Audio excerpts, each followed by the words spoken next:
Hello everyone, welcome back to our channel Login 8. In this video, I will guide you on how to buy XRP on Coinbase Wallet. So if you also want to buy XRP on Coinbase Wallet, this video is just for you. Follow the simple steps and you'll be able to do it. So first of all, what you have to do is launch open Coinbase Wallet application. Make sure you're logged into the Coinbase Wallet. You can see over here, you'll be led to this kind of interface. You can see your available balance over here. You can see the option for buy, swap and cash out. All you have to do is tap on the buy option that you can see right over here. Now you'll be led to another interface, but Coinbase Wallet does not support buying crypto in my region right now, so I'm not being able to go to that interface.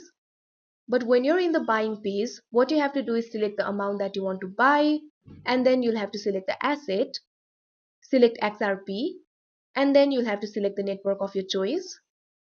After that, you'll have to choose a payment method. And after you complete the payment, you'll be able to buy XRP. So that is how you buy XRP on Coinbase Wallet. I hope you found this video helpful. Thank you for watching. Make sure to like, share and subscribe to our channel.